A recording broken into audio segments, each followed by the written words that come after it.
All right, today we're getting into Heidegger's history of the concept of time, and we're joined by Matthew Stanley. How's it going, man? Hey, it's a little early here, but that's when I like to do things. So happy to be here. Yeah, luckily I woke up at like 5 a.m. and I felt rested, and I took a nice leisurely approach to my morning, and then I was like, all right, time to get that video essay I've been putting off finished, and then I was like, oh no, I have this with Matthew, but I kind of there was like this 20-minute period where I completely forgot I had things to do. And I was like, yeah, I'm going to get this video essay done.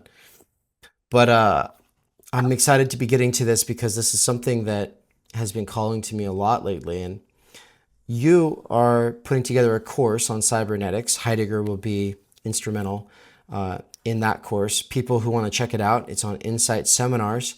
And we're talking about, well, because our shared interests are overlapping here with Heidegger, let's dig into that. And I wanted to say, just as a sort of note, Voices is currently the working title of this podcast, along with a few other, like, Praxis on the Ground, and there's a bunch of different working titles. But the reason Voices is one of them and is currently the title of the playlist of these is because there is a genocide of voice. And you start with the realization that people have a hard time first discovering and then honing or cultivating their own voice.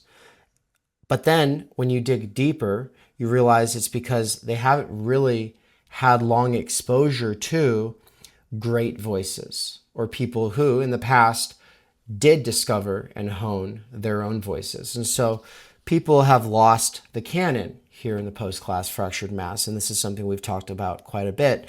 And there's a variety of ways of doing something about that. You can do socioanalysis or alien anthropology.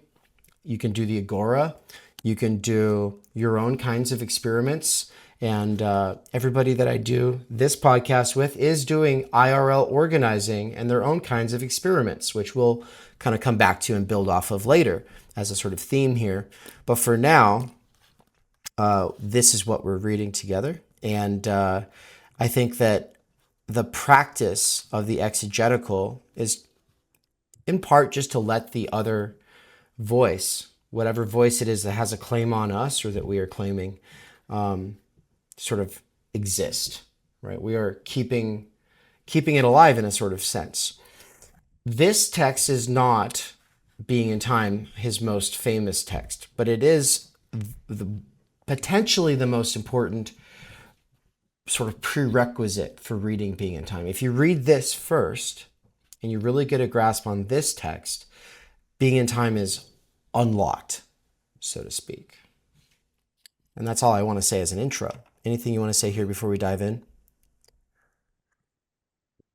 Yeah, I would say I would just be clear to others. I never finished Being in Time. There's a movie called Balls of Fury about ping pong, Oh, where the joke is that the villain never finished his training, and so he never learned his backhand. And so I'm sort of like the villain in that movie. I never finished the back half of Being in Time, and but I'm looking forward to getting into these lectures and found them very readable. So probably great. I would echo, if you are going to read Being in Time, jumping into these are definitely more readable, and you might get more out of your first pass. Yeah, and so this is a series of lectures that Heidegger gave, but we'll begin with the introduction. And I'll read the first paragraph, and then you read the next three, and then we'll go back and forth, three puff pass. The theme and method of the lecture course. Section 1, Nature and History as Domains of Objects for the Sciences. The first thing we must do is to come to an understanding of the theme of this lecture course and the way in which it is to be approached. We shall do this by clarifying its subtitle, Prolegomena to the Phenomenology of History and Nature. Taken strictly, the expression refers to that which must be stated and stipulated in advance. In this case, It is a matter of what must be put forward in the beginning in order to be able to do a phenomenology of history and nature. We learn what the prolegomena are from what a phenomenology of history and nature is supposed to be. And so just touching on, the title is obviously not prolegomena to the phenomenology of history and nature. If you look at it, it's history of the concept of time. Yeah, but a lot of times there's a mismatch between the title of the actual lecture course and the book version that gets published. And so a prolegomena is a big deal. It's kind of saying, before anyone does any more of this research in this subject matter, this is something that needs to be tarried with. And so Kant's prolegomena to any future moral system, I forget the exact title of that work, but it is commonly referred to as the prolegomena. It's sort of like a mic drop in a sort of sense. And so this is Heidegger. He's already achieved a lot of fame just from his lectures. Husserl is already, and was, before Heidegger studied under him, a big deal in Germany. But Heidegger has built his reputation as the foremost phenomenologist from the new generation. And his lectures are the main reason. He hasn't published a big book yet, and he's been primarily focused on the research. And so this period is sort of culminating in this moment where he's like, all right, boys, we're going to do it. Yeah, Let's he's do a at the University prolegomena. of Marburg in 1925. So, yeah, for folks who don't know, prolegomena is it's a Greek derived word that means the word said before. Pro is before, legos I say. Um, so it's just the things that need to be said before you can set out on whatever you're doing. That, um, yeah, and he's going to talk here about how he thought of naming it something different right here. So, do you want me to jump into the next paragraph? Let's go, yeah. All right. In naming history and nature together, we are reminded first of all of the domains of objects which are investigated by the two main groups of empirical sciences, the natural science and human science, the latter sometimes being called cultural or historical science. We tend to understand history and nature by way of the sciences which investigate them. But then history and nature would be accessible only insofar as they are objects, thematized in these sciences. But it is not certain whether a domain of objects necessarily also gives us the actual area of subject matter out of which the thematic of the sciences is first carved. To say that the science of history deals with history does not necessarily mean that history, as the science understands it, is, as such, also the authentic reality of history. Above all, no claim is made as to whether historical knowledge of historical reality ever enables us to see history in its historicity. It might well be said that something essential necessarily remains closed to the potentially scientific way of disclosing a particular field of subject matter. Indeed, must remain closed if the science wishes to perform its proper function. In the case before us, the separation of the two domains may well indicate that an original and undivided context of subject matter remains hidden, and that it cannot be restored by a subsequent effort to bring the two, nature and spirit, together within the whole of human Dasein. Mm. So he's sort of calling into question here. Okay, we think that history is how we know history, but perhaps there's something that, in being a science of history, there's something about history which is covered over, not disclosed. There's something that history can't say about itself, or that can't be revealed if it's approached in this particular way. And in this line that I highlighted, he sort of suggests that there's something about the scientific endeavor which has to maintain that closure in order for it to operate, for it to function. and it's this history in its historicity, or history is its authentic reality. These phrases he's throwing in here are trying to Mhm. indicate what about history might be getting covered over or lost in its scientific investigation. Right. And for anybody who's pretty new to hearing about the historical sciences, kind of put that way, just think humanities and social sciences, because at the time, the big discovery was, hey, maybe there are sciences that have kind of like different rules, criteria, methods than the natural sciences. Maybe Auguste Comte, with his idea of just like, oh, we can have a positivist social science. Maybe that's wrong or missing something. Maybe social sciences shouldn't try to ape the natural sciences, as they, by the way, are today. And the you should, when you hear historical sciences, think of that as a catch-all for basically all the social sciences and humanities, because that's what they're getting at. And what Yeah, Heidegger's there's a saying is big like, he's saying that's a good thing that we've realized that they're not the same and they don't play by the same rules. But now we're trying to put Humpty Dumpty back together again, off the shoulders of people who are working under this mistaken framework.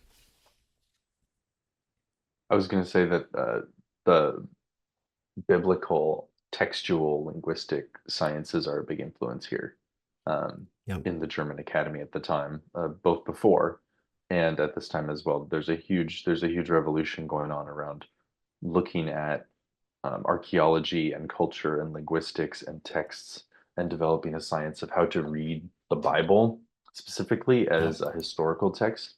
So that was a very uniquely German endeavor in the latter half of the 1800s that became really influential. So that was where a lot of those questions came together. How do we read this particular sacred text? Now we're developing this method from all of these different sciences of language and culture and archaeology to try to bring them to bear on how do you read a text. Exactly. Yep. This next paragraph is very large, but I think if you'll take that one and then the next one, that'll be three, and then I'll do three. Okay. The separation comes first from the sciences, which reduce history and nature to the level of domains of objects. But the phenomenology of history and nature promises to disclose reality precisely as it shows itself before scientific inquiry, as the reality which is already given to it.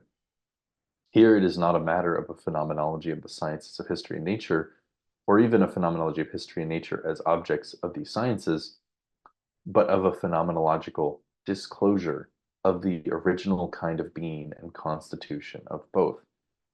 In this way, the basis for a philosophy of these sciences is first created, serving one to provide the foundation for their genesis from pre-theoretical experience, to exhibit the kind of access they have to the pre-given reality, and three, to specify the kind of concept formation which accrues to such research. Because reality, nature, as well as history, can be reached only by leaping over the sciences to some extent, this pre-scientific, actually philosophical, disclosure of them becomes what I call a productive logic, an anticipatory disclosure and conceptual penetration of potential domains of objects for the sciences. Unlike traditional philosophy of science, which proceeds after the fact of an accidental, historically given science in order to investigate its structure, such a logic leaps ahead into the primary field of subject matter of a potential science, and first makes available the basic structure of the possible object of the science by disclosing the constitution of the being of that field. This is the procedure of the original logic put forward by Plato and Aristotle, of course only within very narrow limits. Since then, the idea of logic lapsed into obscurity and was no longer understood. Hence, phenomenology has the task of making the domain of the subject matter comprehensible before its scientific treatment, and on this basis, the latter as well. In that last sentence, he's saying that the phenomenology investigates a domain of subject matter before science is able to touch it in order to make the subject matter, to make its structure um, clear, to disclose the objects in that field. And in that last little clause, and on this basis, the latter as well, he's saying that phenomenology even applies that treatment to the scientific method as well, to show on what basis the scientific method is works and on what types of objects it is able to investigate. Yeah, I want to touch on the 1, 2, and 3 in the middle of that paragraph. Mm-hmm. So, I mean, that is when you think, what is the goal of phenomenology? Well, insofar as he's doing a phenomenology of the sciences of history and nature, which is to say, the most meta philosophy you can possibly do, right? You're getting to the grounds of all of the other disciplines. When you're doing that, well, what would be the goal of that phenomenology? He says to provide the foundation for their genesis, like where they come from, their genesis from pre-theoretical experience, which means that people have a pre-theoretical experience before there is the rise of any one science, right? People have their working preconceptions and experiences. Pre-scientific, pre-theoretical, pre-conceptual is always where Heidegger is trying to go, right? Because by the time you're doing concept analysis, you are way downriver from the source. And at the time, he's dealing with neo-Kantians and analytic philosophers, and they cared a lot about the kind of conceptual analysis. And he's like, yeah, but I want to zoom out. Then 2, to exhibit the kind of access they have to the pre-given reality. So these initial pre-theoretical experiences do provide some kind of access to a default reality, right? We want to figure out what is default reality. And then, which is to say, without coming to reality with a bunch of ideas that have been handed down to us, right? And so in that sense, it's a kind of an anti-tradition approach, except that it doesn't need be. It doesn't need to be. Because it's a methodological exercise to do phenomenology, that doesn't mean you have to leave tradition behind forever.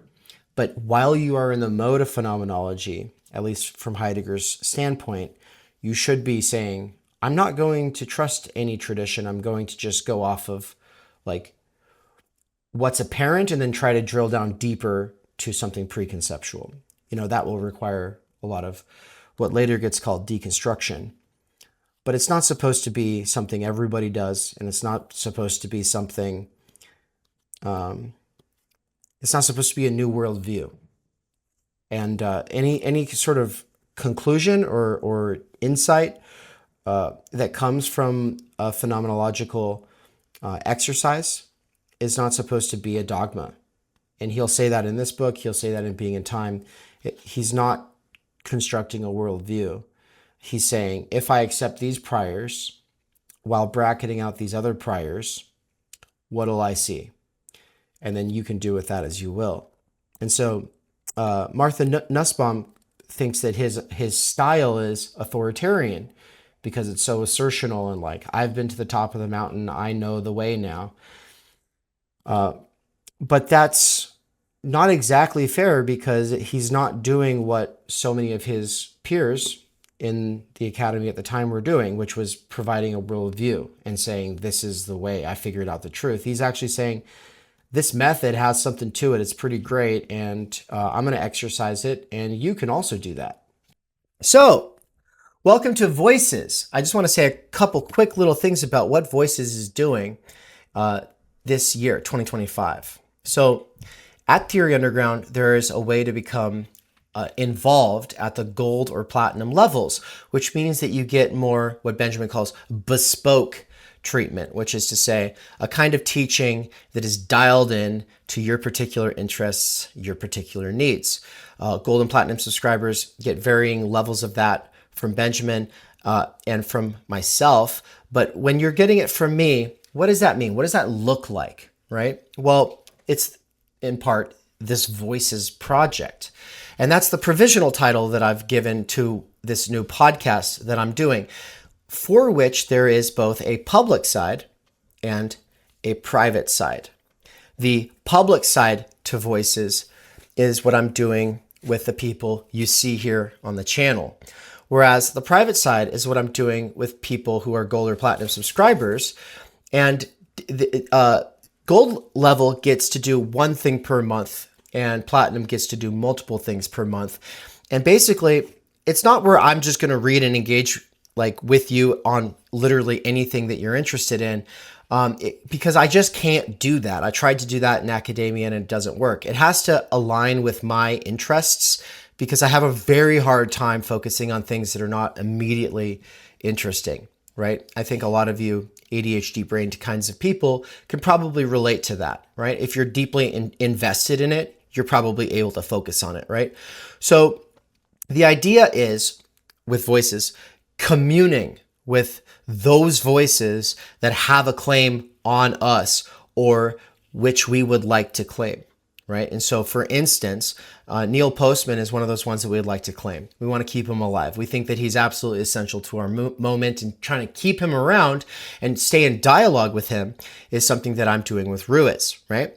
But there's a lot of other voices that lay claim on us. And so I'm coming to some of those with Matthew Stanley, or I'm not sure where Bourdieu fits in. I'm doing that with Bauer. Where does that really fit in? Both has a claim on us, but also I'd like to claim, right? It's not just, though, that these are people on my canon. It's that you, as you try to think, like, what is your canon? Like, what are the essential texts for you?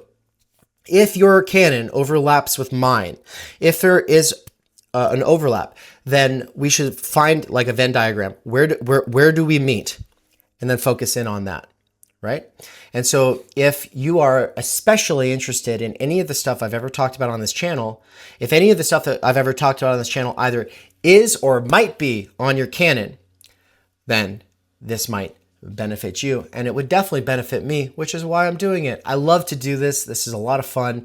It's one of the most fun things you can do with other people, and I hope the fact that I have spent so much time in these various fields and that I have some degree of professional authorization to do this kind of work, as well as so much that I've done outside of the institution, I hope that that actually adds something to it for you. And so if you're interested in any of that, go ahead and become a subscriber at theoryunderground.com/subscribe, and go for those higher tiers where I'm able to spend more time with you one-on-one, and we'll work through these texts.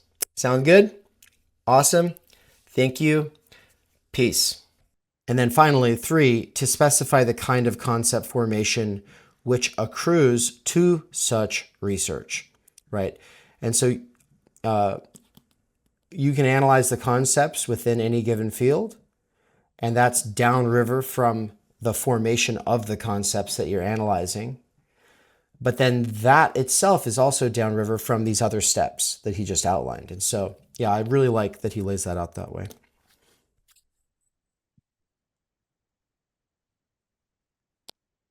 Yeah, I think that's helpful. Our path to the fields of subject matter is therefore not by way of the theory of the factually available sciences. This is shown by the sense of the present crisis of the sciences, if we truly understand what this means. Nowadays, we speak of a crisis of the sciences in a twofold sense. First, there is the sense in which contemporary man, especially among the young, feels that he has lost an original relationship to the sciences. Recall the discussion evoked by Max Weber's lecture on this subject, which was so despairing over the sciences and their meaning. Taking Weber's standpoint to be that of despair and helplessness, one wanted to restore meaning to science and scientific work, and sought to do so by cultivating a worldview of science and constructing from it a mythical conception of the sciences. But the real crisis is internal to the sciences themselves. quick aside, he doesn't usually name people, and when he does, it's significant. And to take on Weber at that time is it's where he's basically saying, oh yeah, this distinction between historical sciences and natural sciences, it's a problem. We need to get back to basics. Any Weberian at the time would be like, what are you talking about? Weber is cutting he's clearing a path. He's renovated the entire field. Like there's this huge thing going on with Weber, and basically Heidegger was already insinuating up until this moment that actually nope, we need to do something else. And then he goes ahead and like names him right here and says he's despairing and helpless. Right? That's a big move.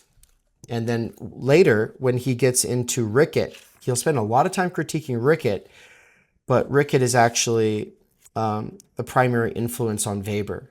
And so at the point that you see him start going after Rickett, he's still going after Weber.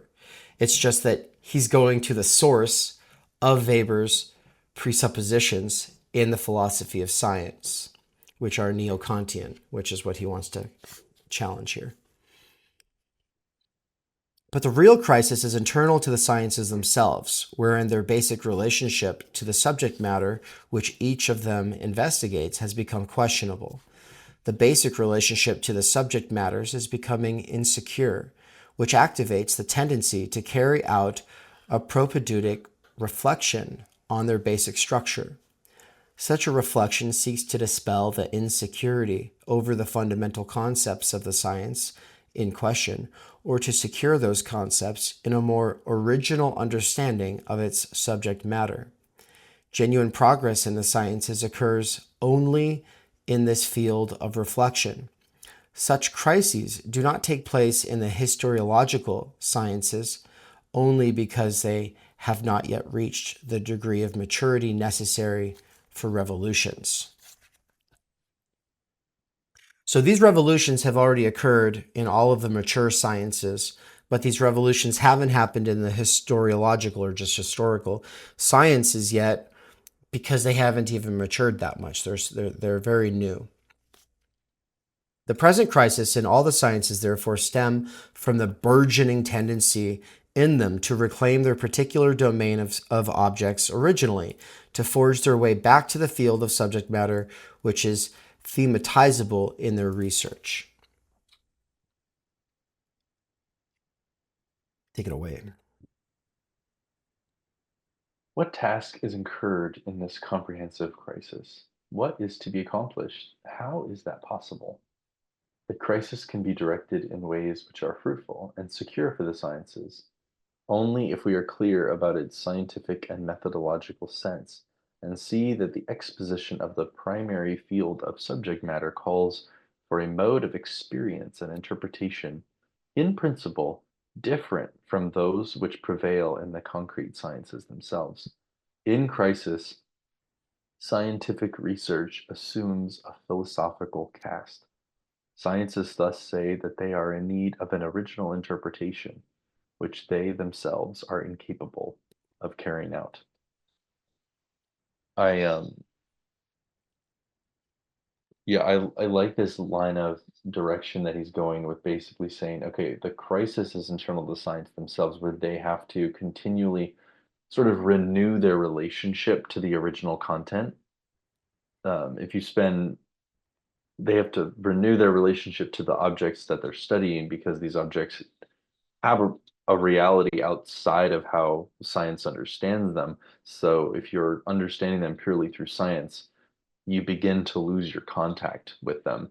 And this generates a crisis. You have each generation, or maybe, depending on the method, multiple generations, needs to renew its relationship to the objects that are being studied. And this triggers a crisis which science itself cannot solve. It has to turn to philosophy. Um, this makes me think about, um, I mean, Kuhn's scientific revolutions, where when those revolutions are happening, science can't adjudicate between these competing theory models, because a model is something that is comprehensive and it reasons are justified within the model. So you can't move from one model to another on the basis of different models. So that's where philosophy can kind of comes in here. And I would just add my own commentary briefly that I think part of the reason why science hasn't been able to resolve it or continues to remain in crisis is because I think it's probably unable to admit that this is the problem, that this is the crisis it experiences, because science has this trouble about it where it needs to be the preeminent science that everything else bases its knowledge on. And so if science admits that it can't know, or that it requires an alternative method to renew itself and resolve its own crises, then it that sort of causes its grandiose claims to come under suspicion. And so I think that science has caught itself in a in this ideology about itself that is not correct. It sees itself as able to do more than it can and as more self-sufficient than it actually is. And so it has actually cut itself off from the necessary epistemic humility it needs to admit the crisis and work through it by employing an alternative method. Mm-hmm.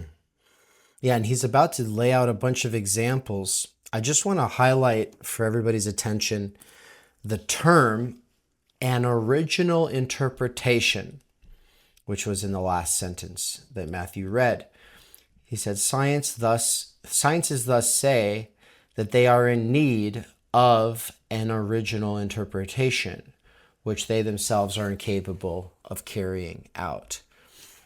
Now, think about Kuhn, and at the point that the current paradigm fails to explain a ton of new discoveries, like those don't quite fit into the old model, so it's in desperate need for an update.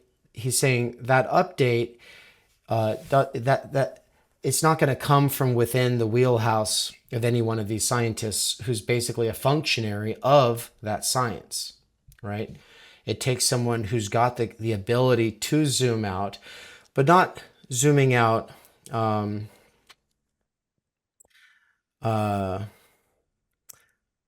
without a basis in philosophy. I mean, that's basically what he's saying, is that you do need to be philosophical about this, because you need to be able to see what is science in the first place, right? And often people act like, well, scientists know that better than philosophers.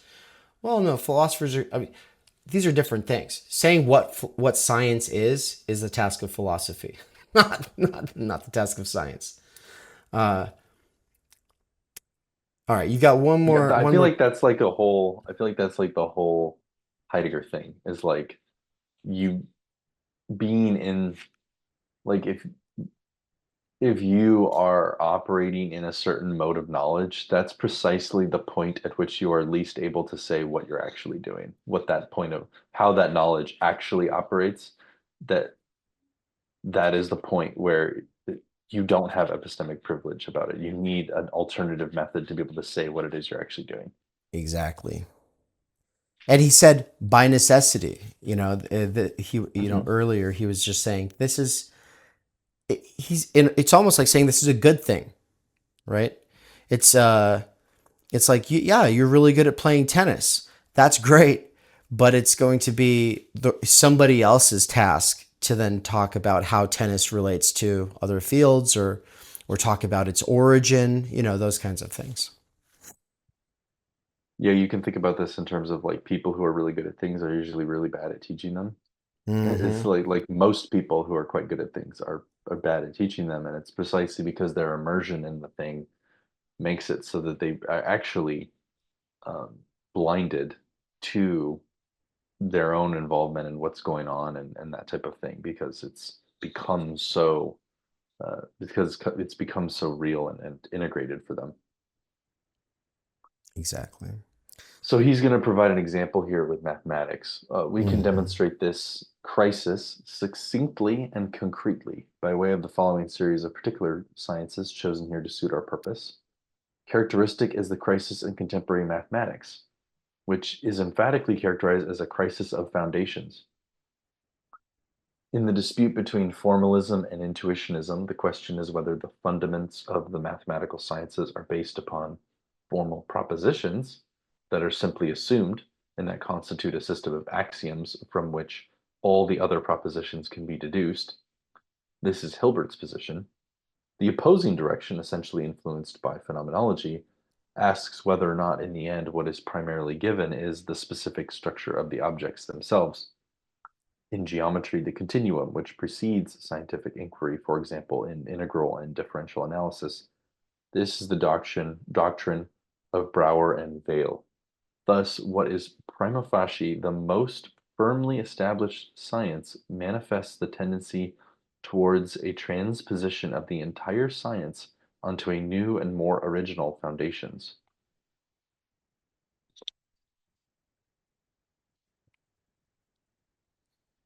Yeah, and so I think that this is where this will. Please let me know in the comments below or by an email if you happen to know the details here. But I'm going to just pause it. I think this is where Husserl and Frege are approaching mathematics differently. So he says, essentially influenced by phenomenology. This intuitionist approach is influenced by phenomenology. I think he's getting at influenced by Husserl specifically because Husserl's trying to ground mathematics. And at the same time, Frege is as well, except that he's got a completely different approach. And I don't know enough about Frege's approach, but I think it's a lot more akin to this formalistic approach. Now And he's it going to go looks to. like I was just gonna say, it looks like there's an entire Wikipedia page about the Brouwer-Hilbert controversy. Oh, So that sweet. might be worth giving a read, like specifically Yeah, to their controversy. I might have a phone call with Grok while I'm doing some weeding out on the farm later, and I'll just pick her brain. Anything that's on Wikipedia, I love to just basically cross-examine Grok because like, you can do a phone call, and that you can at least get whatever knowledge is on a wiki, whether it's true or not. Now he goes into the physics example. In physics, the revolution came by way of relativity theory, which has no other sense than the tendency to exhibit the original interconnectedness of nature insofar as this is independent of any analysis and inquiry. Relativity theory is a theory of relativities, a theory of the conditions of access and modes of conception which are to be arranged so that in this access to nature, in a specific mode of space-time measurement, the invariance of the laws of motion is preserved. Its aim is not relativism, but just the opposite. Its real aim is to find the in itself of nature by way of the detour through the problem of gravitation, concentrated as a problem of matter.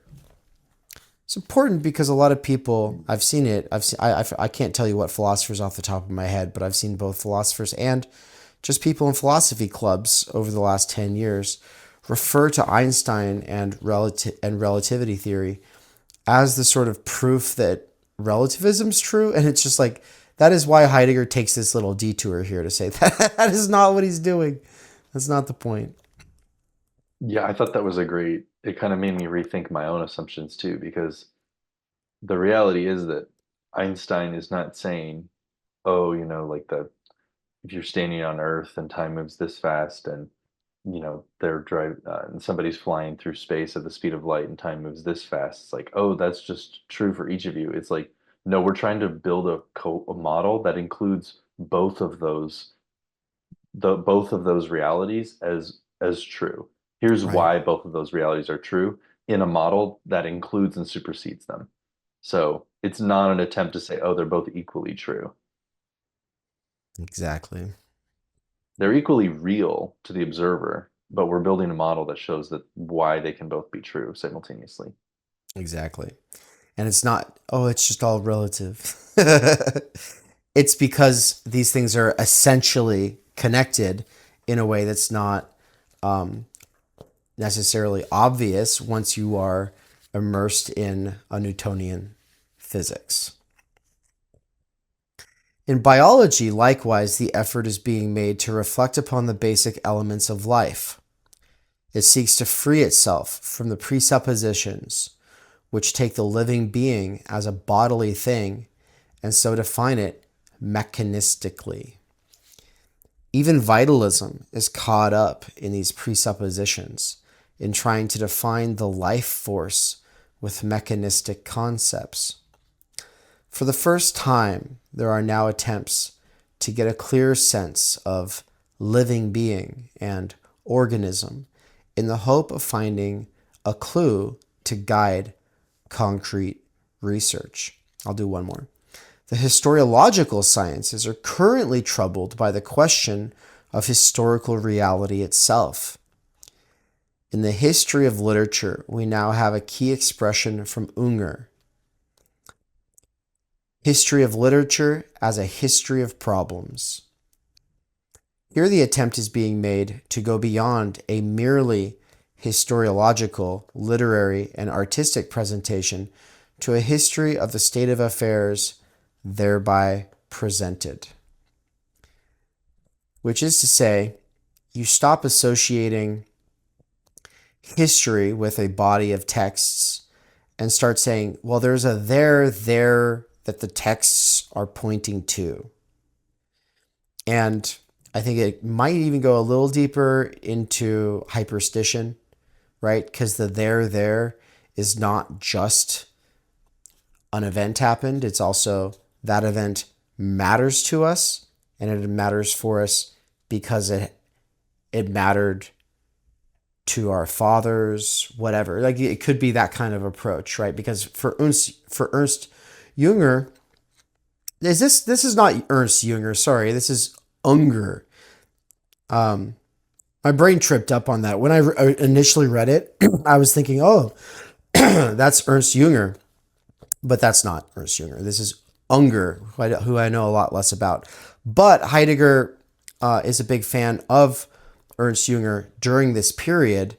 And Ernst Junger is all about creating a new mythos for German people so that they don't lose the next World War.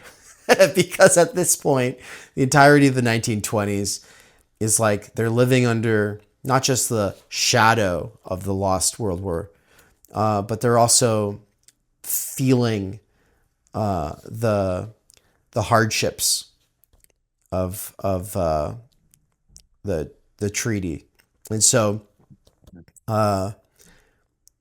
this is when Heidegger's like really reading him very seriously. And all I'm trying to get at is the there behind the texts, or that the texts are trying to point to as they try to develop a historiological approach.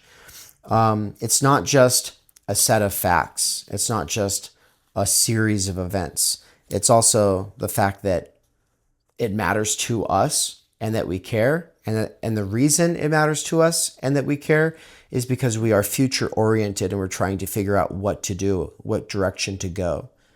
And so that's division 2 of Being in Time, especially chapters 4, 5, and 6 of division 2. It's all about why we care and why time doesn't work in this sort of infinite succession of nows in some linear direction, but is instead always something where we're turning back to the past, rummaging through it in a sort of attempt to pull something forward that can help us as we move into this uncertain future. I would just point out before we keep going that I feel like the ability to do what Heidegger's doing here is sort of the mark of being learned. He knows that he's not a mathematician. He knows he's not a physicist. He knows he's not a biologist. Like he's not at the forefront of those fields, being able to make necessarily a scientific contribution.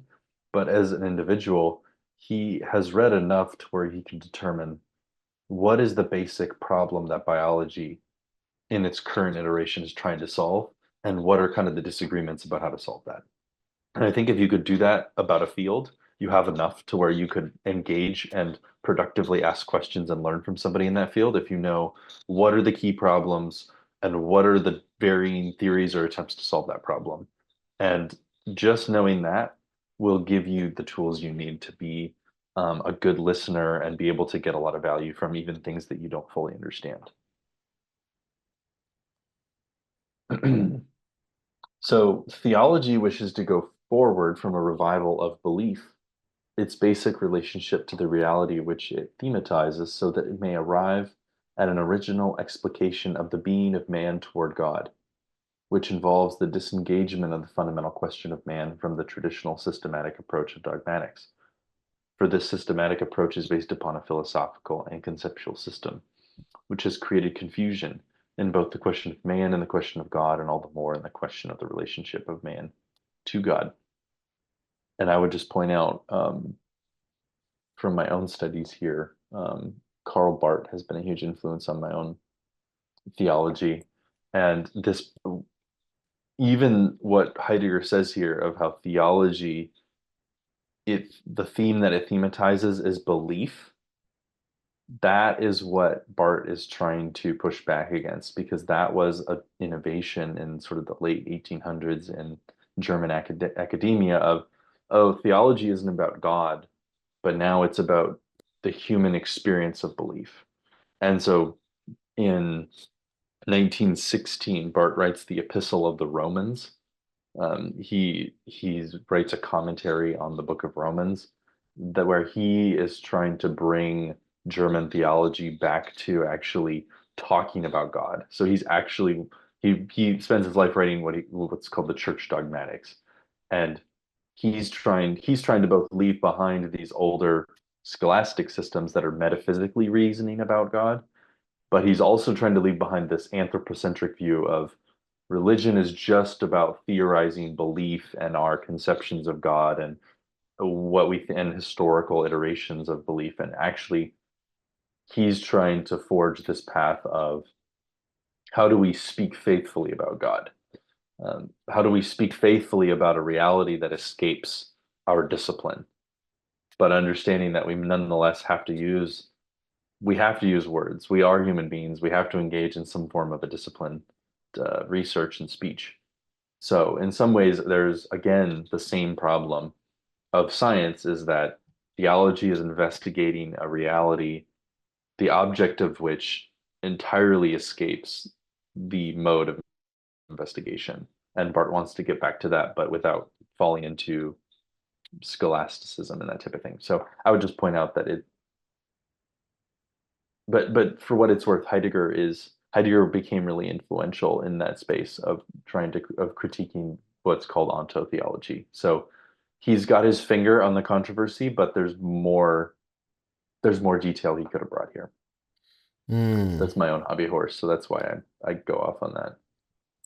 Well, and I'm not sure what the relationship between Karl Barth and Schleiermacher might be, but Schleiermacher is the sort of founder of Mhm. hermeneutics, and he was doing a biblical hermeneutics, and it was thanks to him that Dilthey was then like able to take Schleiermacher's hermeneutic uh, tools into this emerging distinction between the natural and historical sciences. And so Dilthey is a huge inspiration on Heidegger, and there's a great Mhm. argument to be made that Heidegger is doing an immanent critique of Husserlian phenomenology using Dilthey, not the other way around. And there's actually a book about that I can share later.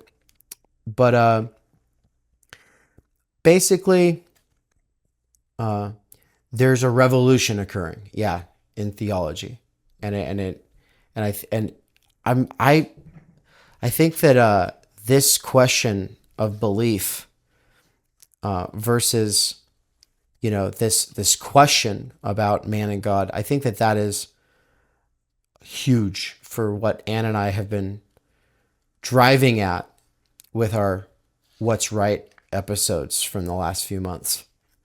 Hmm. Yeah, the Schleiermacher is really the figure that Barth is trying to go against because Schleiermacher is the one who really inaugurated this shift in German theology towards focusing on the existential experience of belief as opposed to who is God, what can we say about him, what is true, that type of thing. And so another figure, Ernst Troeltsch, is a really important he's sort of bringing this very arid historical investigation of like he basically to the point where Jesus isn't God for Troeltsch, but he sort of becomes God through human hyperstition and all this type of thing. So and he's investigating that process. And so Barth is reacting against that and he opens up this space of kind of like a liberal Protestantism within Germany where you can both accept things like, hey, I read scripture using history and linguistics, but also I think that like there's a reality to God that escapes just human belief and hallucination, hallucination, and that there's some. So he's like both maligned for not believing in inerrancy, but then he's maligned by liberals because he thinks God is real. And so Mm. he's this strange figure, and he opens up the space for other theologians to do stuff like that too. This is where you get he opens up the space for folks like Rudolf Bultmann, for Wolfhart Pannenberg, for Jürgen Moltmann, all these kind of German liberal theologians who are like, oh yeah, actually, we can theorize about God and speak faithfully about Him on the basis of Scripture and history and our experience of Him. Um, but without necessarily like the fundamentalism that you experience in American evangelicalism, which was never really a thing over there. So, anyways, that's Heidegger is like a touchstone for that conversation, but I find that he's Catholics kind of interact with Heidegger a decent amount as well. So, Hmm. Hmm. Well, I'd love to come back to the theme with you in the future, uh, even with just reading an excerpt from Schleiermacher on religious experience, and then reading the chapter that Barth apparently wrote about Schleiermacher in his. Let's see, he wrote about it in his Protestant Theology in the 19th century. There's a whole chapter on Schleiermacher. That'd be sweet. mhm. Yeah, I've got that over there. Um, yeah, and it would be fun Nice. to also read uh, the letter to the Romans, just to like get a sense of this early Bart, Mm. like just his way of speaking, and because that's I'll say that that is voice. Like when he wrote that book, he was this fiery young like academic who just had gone. He left the academy and he spent a number of years like he at a little church in a small town, and his academic theology was totally useless, and he had to just start from the ground up. And he Mm. wrote this fiery book that came out of nowhere, and so his voice there is very potent and worth interacting with. Um, I love that. anyways, we're getting off track. I'll jump back in. Yeah, take the last Everywhere, paragraph here. Yeah. yeah, everywhere we see advances being made toward an original relationship to the matter themselves. The laws of progress by which a scientific revolution occurs differ in the individual sciences because the mode of being of the experience and what is experienced is different. Because the state of affairs stand in definite fundamental relationships to man himself, and because science themselves are nothing but concrete possibilities of human Dasein, speaking out about the world in which it exists and about itself.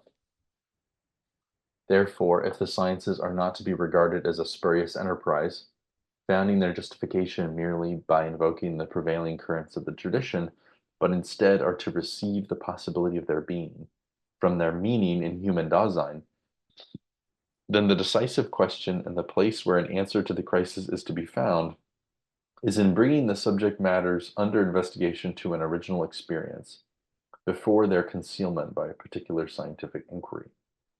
Here we restrict ourselves to the domains of history and nature, which are to be exhibited in their original mode of being. Now, I just want to say we've talked about the Kyoto school a little bit, but the biggest figure in that school, Kitaro Nishida, one of my favorite things that kind of he said that stands out to me is this idea that underneath knowledge, there is an original intuition, that knowledge arises through an experience of an intuition, and that the knowledge justifies itself on the basis of that original intuition, but the knowledge cannot return us to that intuition. It's sort of born from an intuition and is this artifact of that experience, but it cannot lead us back to that intuition. You can only access that intuition through having that intuition yourself, through having that experience. And so I think that there's something similar going on here, that like science is born from an intuition of a relationship, of an experience with reality. But science cannot lead you back to that original intuition or relationship with what reveals itself, with the world that is revealing itself in science. And so I think that this is what he's trying to get back to, is like, if science is going to legitimate itself, it has to figure out how can it speak about, determine this original intuition from which it arises. Is it, you say this is Nishitani? No, that's Nishida. Nishida is the kind of originator, and then Nishitani is one of his pupils. And he sent his, so there's Nishida, and then there's Tanabe, who was both Nishida's student, but young, but like he was an older student, so he ended up eventually working on the same faculty together. But Tanabe and Nishitani both went to Germany at some point during their careers and studied under Heidegger. And Nishida sent them to go study with Heidegger. He said, "Hey, go study with this guy because I think that there's a lot of value there." And then Nishitani's interacting with Heidegger. You won't see Heidegger in any of Nishida's work, but anyways, No, I feel like there's a ton of resonance with their work, though. that might be extra from the standpoint of someone who's just tuning into us because they were hoping for a read through of this specific text, but it's not random for us, because Ann and I just had that conversation with Nick Land, in which he plugs the Kyoto school. And then Matthew and I have been talking about that since then. And so I think, the principle of the Voices series is, so long as we are feeling like there's some kind of spiritual nourishment from this activity, and we have an overlap or coalescence of interests around certain voices, then we keep doing it. And I think that we're both feeling inspired by the Kyoto school right now. And so there you go, folks. If you didn't know, now you know. We'll be right back. Okay. TU I'm gonna is refill my building coffee. a studio. I have officially cleared ground. I've been working on it for the last several months, on and off, but am, as of this last week, beginning to get a lot more traction on the project because more money has come in. So thank you so much for those who have already contributed via donations for the TU studio. It's going to happen no matter what, but the question is when.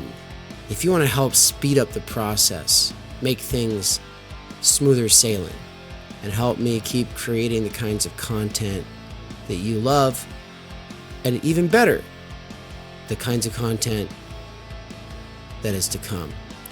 There's a whole new era getting rolled out. If you want to help make it possible and usher it in smoother and faster, the best way to do that is to make a donation via the Zelle link up on the screen here. You see that QR code? Use that QR code. Once you have an account, that QR code should take you to where you can make the bank transfer with zero charge, which is really sweet, huh? Yeah, we love that. That's why we're using Zelle.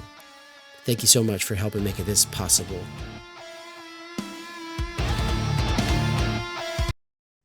We're back.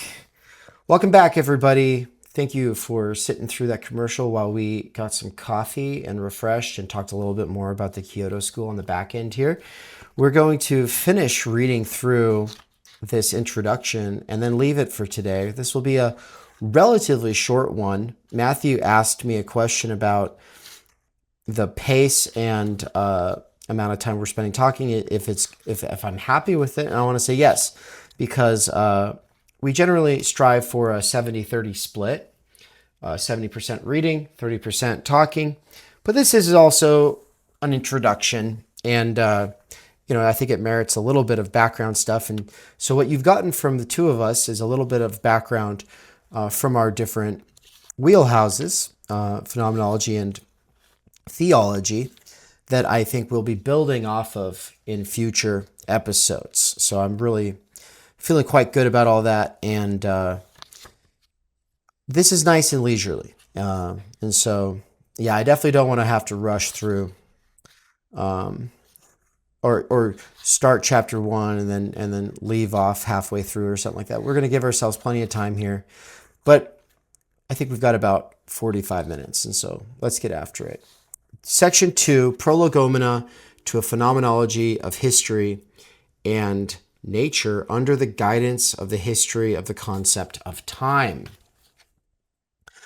We have come to an initial understanding of this task simply by way of the sciences of these two domains. But such an extrinsic understanding is not the true entry to the thematic object. We wish to exhibit history and nature so that we may regard them before scientific elaboration, so that we may see both realities in their reality. This means that we wish to arrive at a horizon from which history and nature can be originated. This horizon must itself be a field of constituents against which history and nature stand out in relief. Laying out this field is the task of the Prolegomena to a Phenomenology of History and Nature. We shall approach this task by laying out the actual constituents which underlie history and nature, and from which they acquire their being, by way of a history of the concept of time. Dun, dun, dun. Just want to say this thing about horizon is getting at what Gestalt psychology gets so inspired by. Gestalt psychology takes this principle of background-foreground very seriously. To make sense of anything on the foreground requires a background, right? This is the basis of dimensionality itself, but also of perception. And it's an insight at the time that was, it was quite the realization, right? People were like kind of mind blown by it. And it is a mind blowing realization. Heidegger, I think, goes the furthest with it. Throughout the entirety of Being in Time, every time he says circumspective concern, he is referring to this background-foreground thing, right? So he'll talk about circumspection and concern. Circumspection are the background conditions of the intentional object of concern. And so you can take Husserl's entire philosophy of intentionality and say, that's concern. Every time Heidegger says concern, that's what he's talking about. That is to say, here I am, I'm perceiving this phone, I'm interpreting this phone, Okay, yes, but I'm doing so against a background that allows it to be sensible in the first place. If I was a 14th century peasant and this phone was in the forest, that experience would be very different, right? And it's because I have all of this context, and so when you hear background, foreground, you could also think context and whatever it is that you're concerned with at the time. At first sight, this seems to be a strange sort of an approach, or in any case, a detour. But it loses its strangeness as soon as we recall, even quite superficially, that both historical reality and natural reality are continuities that run their course in time and are traditionally understood as such. In natural science, especially in its basic science of physics, the measurement of time plays a fundamental role in defining its objects. The investigation of historical reality is completely incomprehensible without a chronology, an ordination of time. Viewed simply from the outside, history and nature are temporal. To the totality of temporal reality, we tend to juxtapose the extratemporal constituents, which, for example, are the topic of research in mathematics. In addition to these extratemporal constituents in mathematics, we are familiar with supratemporal constituents in metaphysics or theology, understood as eternity. In a very schematic and crude way, time already announces itself as one index for the differentiation and delimitation of domains of being as such. The concept of time discloses particulars about type and reality for such a demarcation of the universal realm of entities. It becomes, according to the particular stage of its development as a concept, a guide for the question of the being of entities and their potential regions. This occurs without an expressly fundamental consciousness of such a role, which is thus fulfilled in a correspondingly crude way, without bringing to the fore the possibilities which are implied in such an orientation. The concept of time is therefore not an arbitrarily posited concept, but is linked to the basic question of philosophy, if indeed this asks about the being of entities, the actuality of the actual, and the reality of the real. Yeah, when I hear this, well, what Heidegger's trying to do is basically saying that, all right, everything time bears on all of the things that we're going to investigate. So if we think about time, we can start to get clear about the background against which things appear. This makes me Exactly. think about Kant positing time and space as the two basic like structures of consciousness that are given, that there's not experience without time or space. And Heidegger picks time. He's like, okay, time and space are these two structuring coordinates for experience. I'm going to go with time. I'm going to investigate time. But I would just point out that Nishida goes space. Hmm. Of the Kyoto school, he goes towards basho, place is what he calls that. So Heidegger, basically what I'm pointing out is that Heidegger's decision is in some way an arbitrary one. On the one hand, he has good reasons for making this decision because, like he pointed out, time is kind of the universal index which causes things to appear as particular. But Mm-hmm. also, he could have chosen something else. He could have chosen space, or distance or Right. place. That's kind of the direction Nishida goes. So um, that his whole point with this is, he's going to investigate the history of the concept of time because he wants to figure out how does time reveal what things are. Right. And in nature, it's because space is always in relation to time, and it's how spaces are measured. And then in history, time is understood through chronology, but they're both then based in time. And so if we want to think But about natural interestingly enough, I just want sciences, to we talked about relativity earlier. moving through space differently changes time too. So that's the interesting thing to keep in mind is that when Mm, you move faster through space, your experience of time fundamentally alters as well. So the interconnection of the two, there is this sense in which time and space are interconnected, where if you alter one, you alter the other as hmm. well. So it's not that time is necessarily more primordial than space. It's that you can only pick one because if you work on them both at the same time, they're going to get all muddled up. Right, right, right. Right. And I liked how he brought in how mathematics is extratemporal, whereas metaphysics and theology are dealing with supratemporal um, elements. The thing I want to say about how you could prioritize space, the way that um, uh, Nishida does. Uh, I just want to say also a Heideggerian uh, Sloterdijk does this as well, right? Mm. He's like the Heideggerian who's like, okay, I want to keep going with being in the world, but I'm going to take up the space approach. And so his Spheres trilogy is doing that. Yeah, Mm. yeah, that'd be fun to get into someday as well. But all right, you want to take it away? I just wanted to quickly comment about this extratemporal versus supratemporal because um, I wonder about the distinction um, because he says supratemporal is eternity and extratemporal in mathematics. I mean, I think about Hegel's approach to mathematics is like the rational.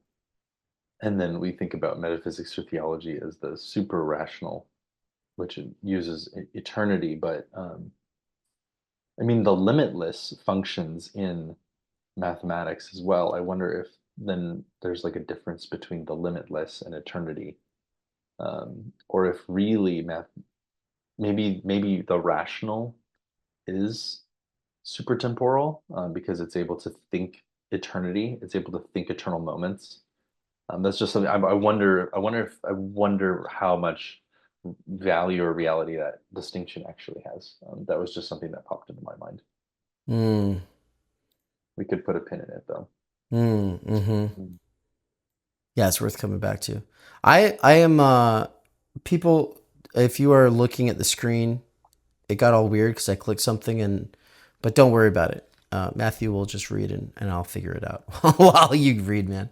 Okay, but then the history of the concept of time is the history of the discovery of time and the history of its conceptual interpretation.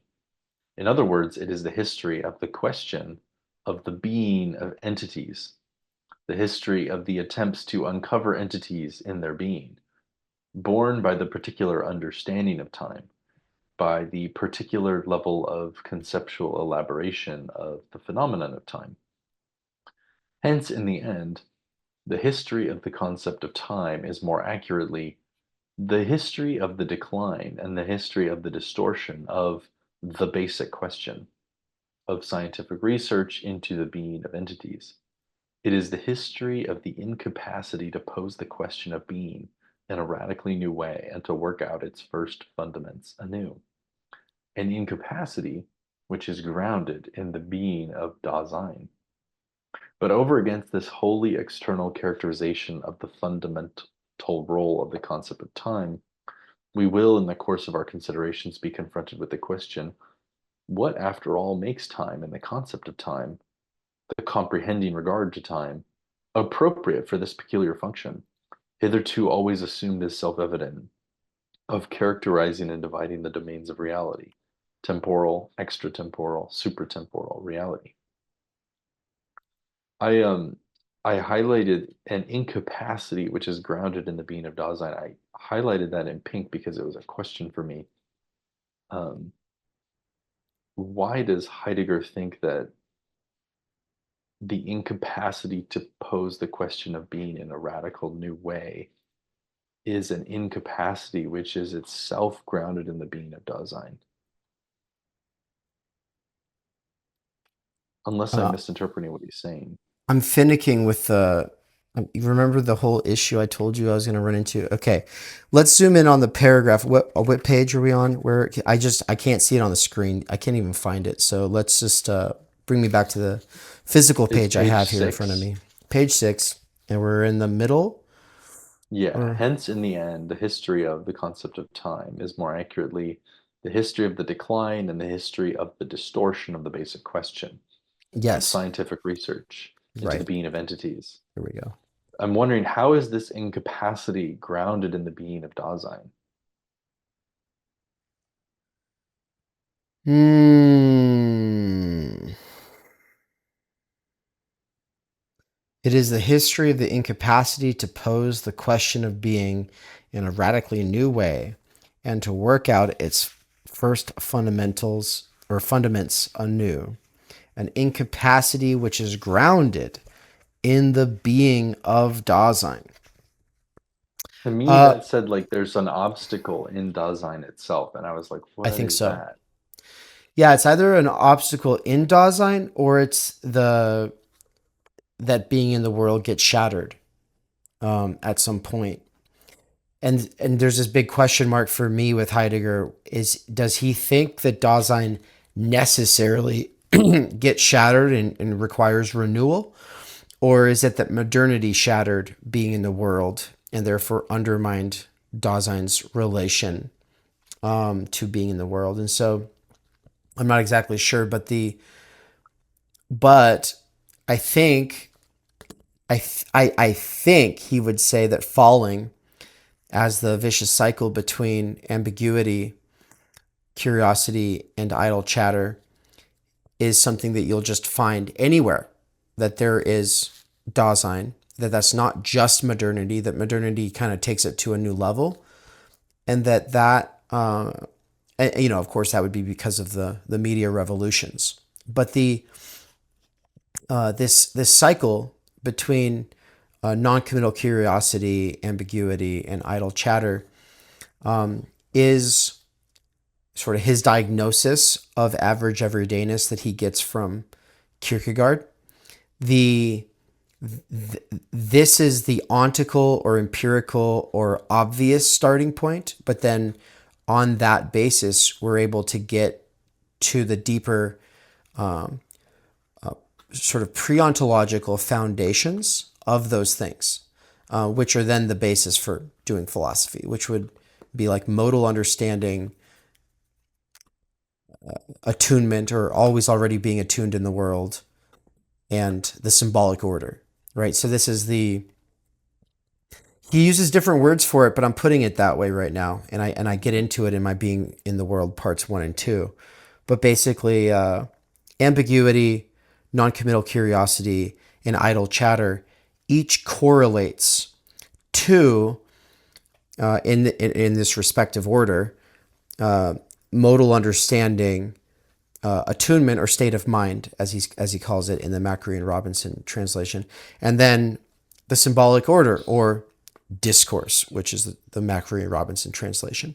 And so those are the ontological grounds for what then gets watered down in average everydayness as ambiguity, curiosity, idle chatter. And so I think that sort of deterioration, this sort of falling from our Mm.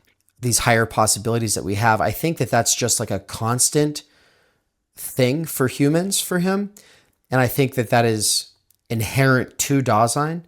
And then there's going to be historical moments or periods when, for him, it will be the Greeks, when they were able, or at least some of them were able to really get to the ground of their being or of being itself, And so he'll think that Plato and Aristotle came closest.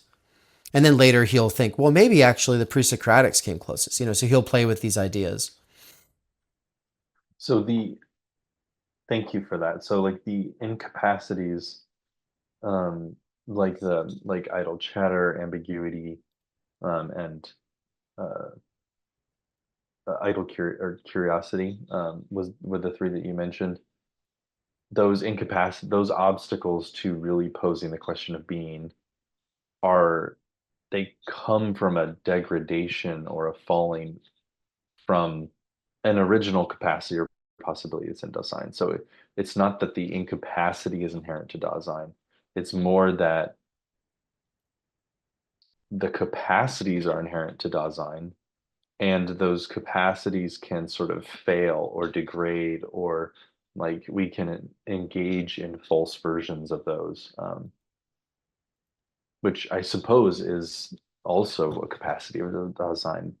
Dasein has the capacity to fail, to not reach its own potential. So, Right.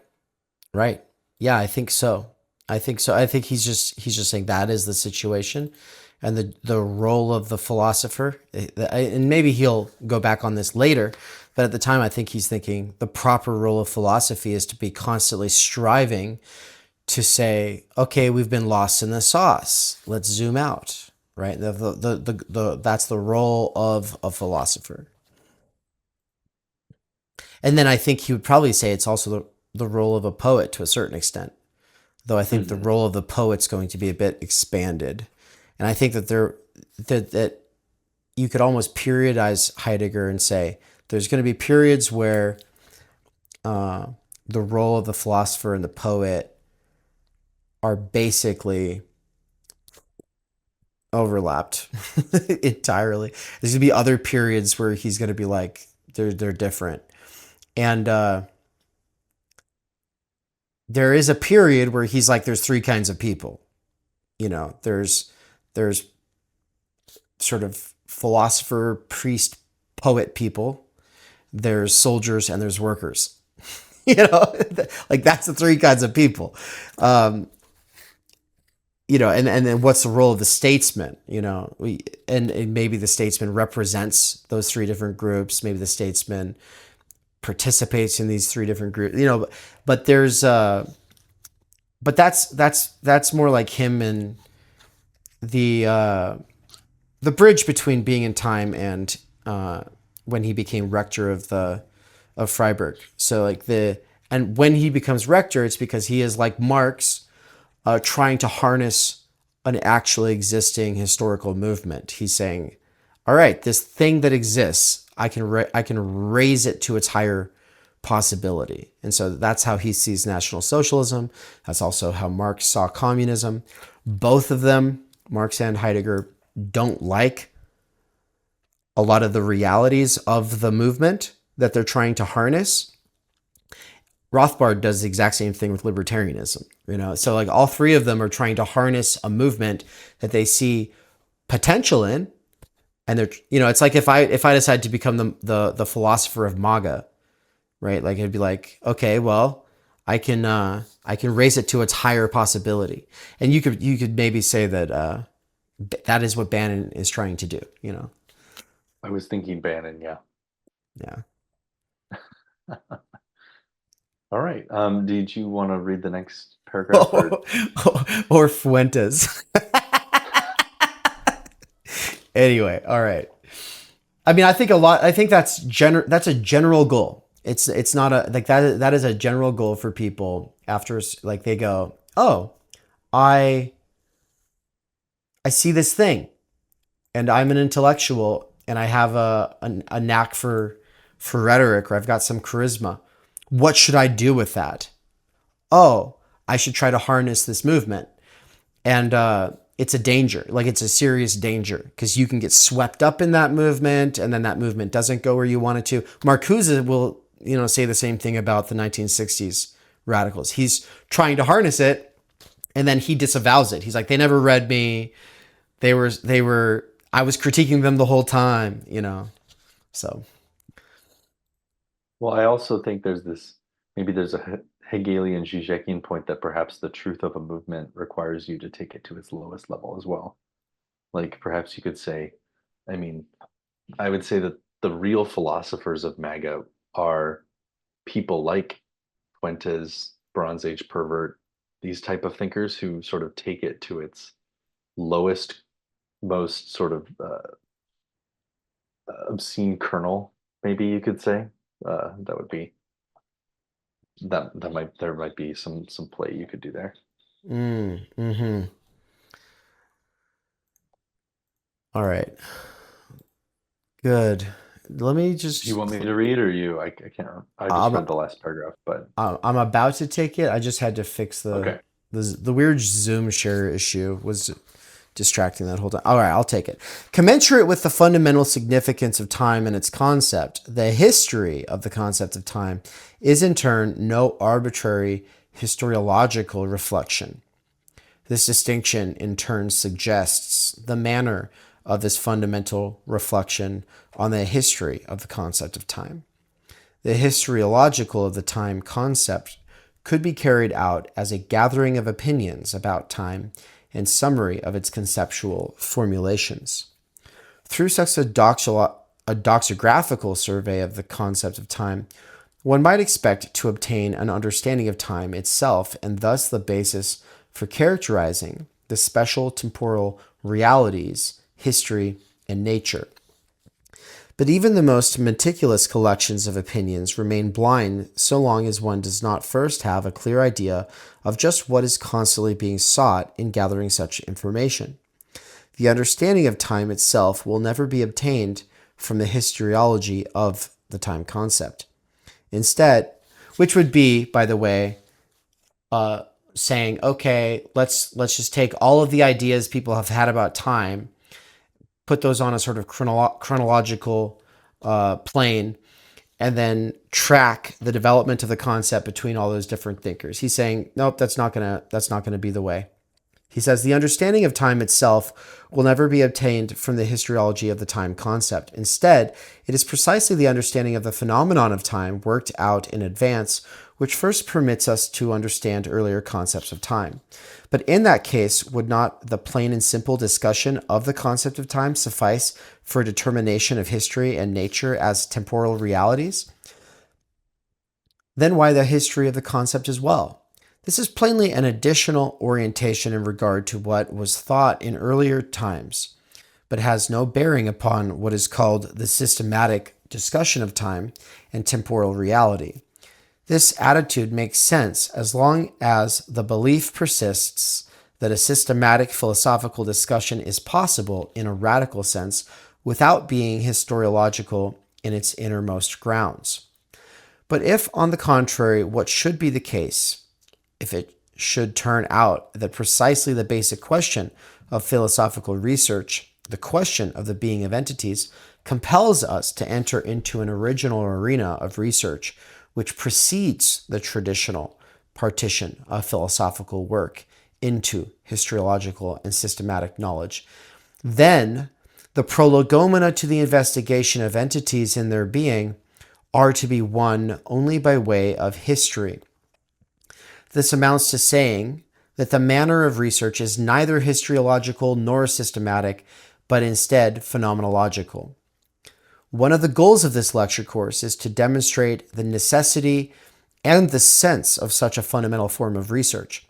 Indeed, this is to be demonstrated from the thematic content of the subject matters to be explored, and not from an arbitrarily concocted idea of philosophy or on the basis of what is called a philosophical standpoint.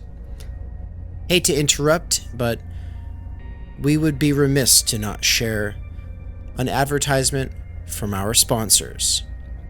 And we're not sponsored by any corporate or state entities other than ourselves. So I'll just tell you a little bit about some of the past courses and the ongoing courses here at TU.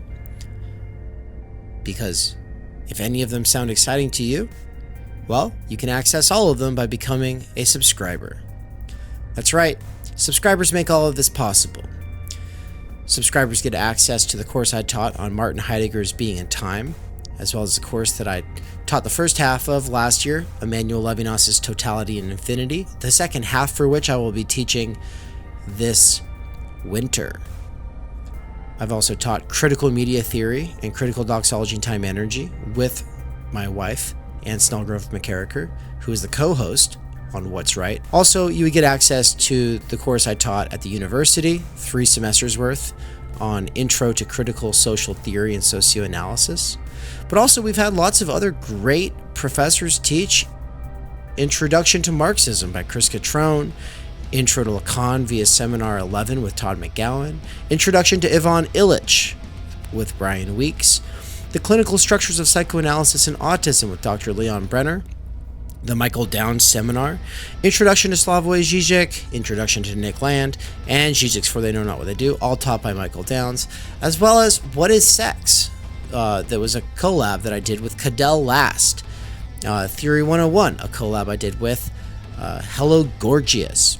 And then also, of course, there's Carl Jaspers' The Idea of the University, PMC Consciousness and Ideology. These were early, very important courses that I taught with friends at TU back in 2023, and they remain important to this day.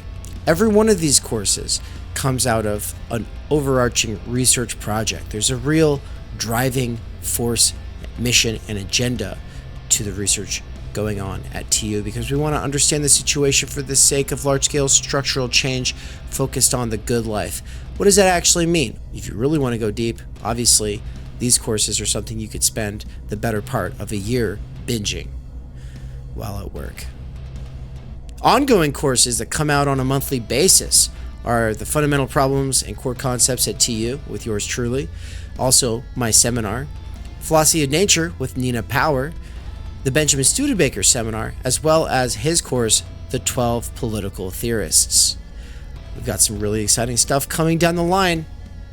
The only way to make this all possible and really deepen your knowledge and familiarity with all of these different things is to become a subscriber today at http://theoryunderground.com/subscribe. Idea of philosophy, or on the basis of what is called a philosophical standpoint. This original mode of research, which precedes the historiological mode and the so-called systematic mode, we shall come to understand as the phenomenological mode. The kind of object, and even more, the kind of being of that, which is the theme of philosophy, demands just this kind of research. I'll read the last paragraph for this section. But at first, we shall proceed in the traditional manner and utilize the separation which we now regard as a purely didactic device. The historiological clarification of the history of the concept of time is only didactically separated from the systematic analysis of the phenomenon of time. The latter, in turn, is the preparation for the possibility of historiological understanding. Doesn't didactic just mean a learning device, like a heuristic? Yeah, it just means for teaching purposes. Yeah, okay. So he's saying that this division is not really real, nor is it how we're going to determine the truth of what we're seeking out, but we're gonna operate that way in the meantime. It will be the starting point, right? He likes to start from where we are. Yeah, exactly. Now, what you're about it's interesting, this little flip that he does, where it's like, well, we can't learn about history. We can't learn about time just from looking at the history of the concepts of time, but we can't learn about time unless we go to history. So we have to go to history to learn about time. This is his kind of phenomenological, empirical, existential bent that you have to experience and investigate experience. So it's both necessary but insufficient to investigate history in order to understand time. Mm-hmm. Yeah, and then the way that he's gonna do it, like so what you're about to read, I was gonna say, it's like this thing with Heidegger. I find it very relatable, where he's like, "This is what I'm going to do here," and then what he proceeds to do is very different from what he lays out as the goal. And it's because as he proceeds, he goes, "Oh, there's something way better here," and then he never delivers. He's like false delivery is his whole thing. He's like, "We're gonna do this," and then it's something else. But you like what he does anyway, and that's what works for him. So what follows here is the outline of the lecture course, which does not come true. He only does a part of it, but let's let's just go through it. He's like the batter like pointing for the fences, and everybody's like and he like, you know, hits it into the outfield and with the bases loaded, and you're like, okay, that was great, but you pointed for the fence, dude. Yeah, yeah. I hope someone does do what he says he's going to do here, you know. He does the Um, exact same thing in Being in Time, and he fails to deliver in almost the same way. So it's like he's always saying, guys, we do have to go through the history of the concept itself. But then he always does all this ground building, and then he never actually gets to the part where he goes, okay, so here's what Aristotle says, here's what Kant says, Hegel says mhm. this, and here's what Bergson says. He always says he's going to do it, and then he never does it. He just ends up doing what he wants. And so, yeah, we never get This him is to. why I always this is why my syllabi are constantly being revised as I'm going, like Exactly. yeah. Exactly. So, okay, this is what the lecture could have been. The lecture series could have been. To summarize, the basic question of the reality of history and nature is the basic question of the reality of a particular domain of being. For the question of being, the concept of time is our guide. Accordingly, the question of the being of entities, if it is to be regarded as radical, is tied to a discussion of the phenomenon of time. This discussion of the phenomenon of time is neither systematic in the traditional sense, nor historiological, but phenomenological. This results in the following outline for the entire course, which is divided into three parts. First part is the analysis of the phenomenon of time and the derivation of the concept of time. Second part, disclosure of the history of the concept of time. And third part, on the basis of the first and second, the elaboration of the horizon for the question of being in general and of the being of history and nature in particular. These three parts will be preceded by a short introductory orientation regarding the general methodological character of the investigations. That is a specification of the sense of phenomenological research and its tasks, which for what it's worth, I think is an interesting way of breaking it up. It's basically like, okay, here's the lecture I'm going to do, and then there's like a prologue to the lecture where I talk about the method of what I'm going to do. So chapter one is emergence and initial breakthrough of phenomenological research. So he's gonna introduce us to where where did phenomenological research as a method come from, and what is it trying to solve? Um, Chapter two, the fundamental discoveries of phenomenology, its principle, and the clarification of its name. So, what did Husserl discover when he developed phenomenology? How does it proceed? Why is it called that? And then the initial development of phenomenological research and the necessity of a radical reflection in and from itself. So, then chapter three, of course, is going to be kind of what was phenomenology trying to do, and then why I, Heidegger, need to critique it and engage in this project. Basically, is going to be part three. So, um, the first part, the analysis of the phenomenon of time, the determination of the concept of time, is itself divided into three divisions. Um, the preparatory description of the field in which the phenomenon of time becomes manifest, the exposition of time itself, and the conceptual interpretation. So the second part is the history of the concept of time. It begins in the present and works backward. So he's going to go first. He's going to talk about Bergson's theory of time, and then second, the concept of time in Kant and Newton, and then third, the initial conceptual discovery of time in Aristotle.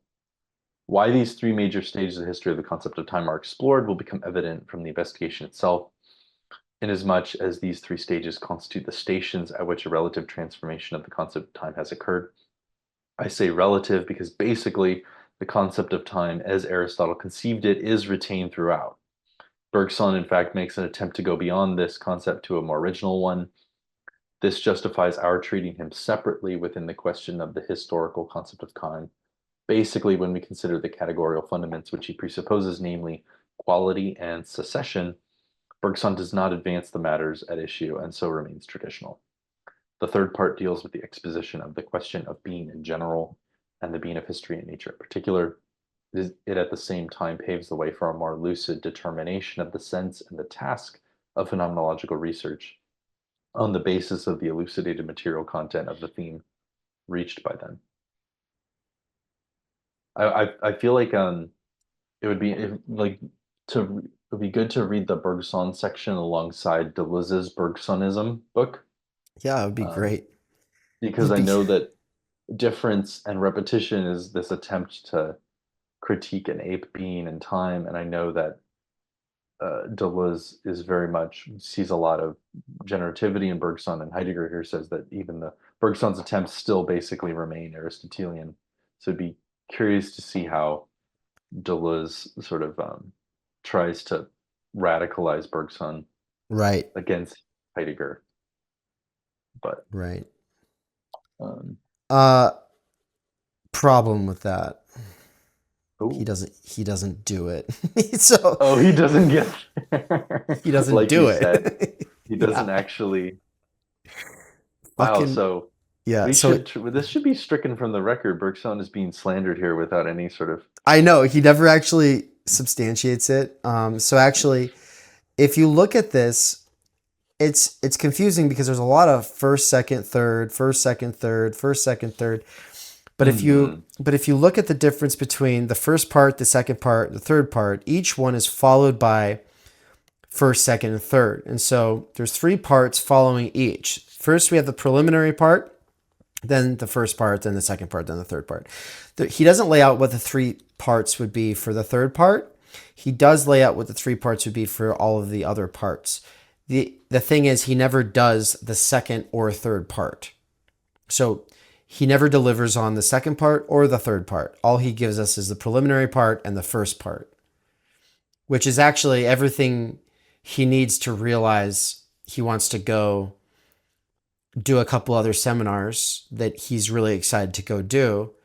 And then it's in doing those that the faculty at Freiburg say, all right, Heidegger, you're like the most famous person in Germany right now. You have to write a book or we're going to fire you. Or I think it was more like you're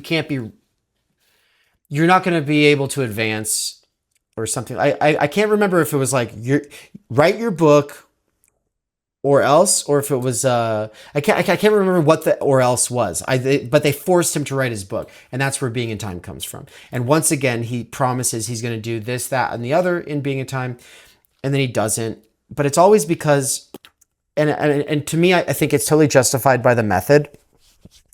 Phenomenology is about base building, or another way of saying it is uncovering the ground, the original insights into some subject matter. And so it is, as a method, about preparation.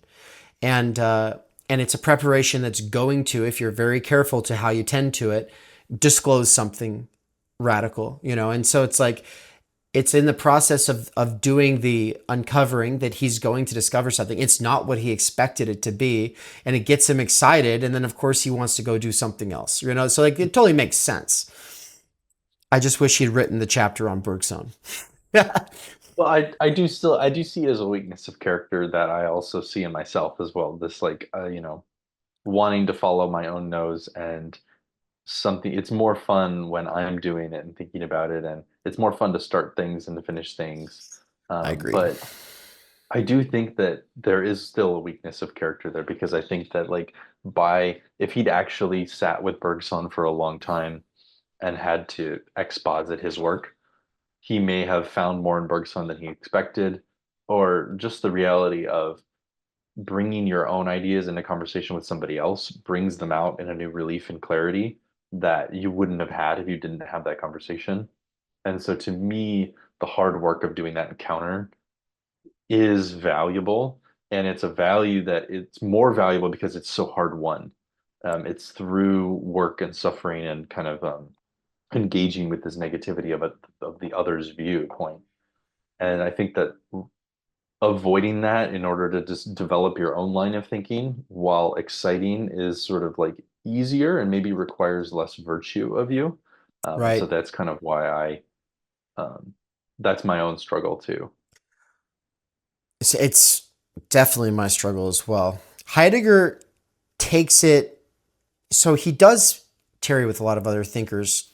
He just, what he gets from them though, from this period, makes him want to spend a lot more time with Kant first, and then Plato.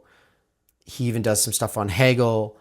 He does some stuff on, but then he does the giant series on Nietzsche, right? So he does this huge series on Nietzsche. And I don't think at this point he's thinking Nietzsche would have that much priority, right? Like I think Nietzsche just keeps growing for him through the next few years. And then he's like, oh, I really have to do Nietzsche. But then there's also this question of, well, could that be because he's kind of leaving philosophy?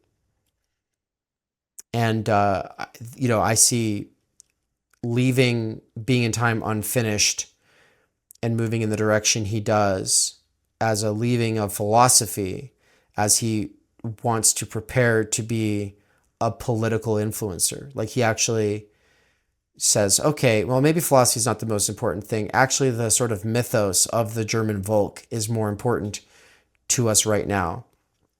Through this period, he's doing philosophy, and it's very hermeneutic and phenomenology based. But then he's also reading radical journals. He's also got an eye to what's going on in political theory, and he's paying attention to the rise of the Third Reich. And he's going, okay, things are changing really fast.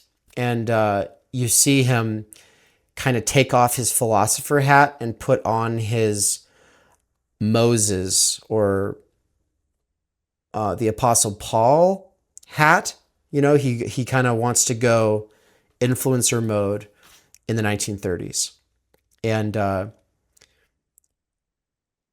Nietzsche, as well as Hölderlin, two huge focuses after this, are part of why they're so important to him during that period. Arguably, and I think that this is my position currently, is that they're so important to the movement. And so it's like if you are a National Socialist and someone has done a bunch of lectures on Bergson, you don't care.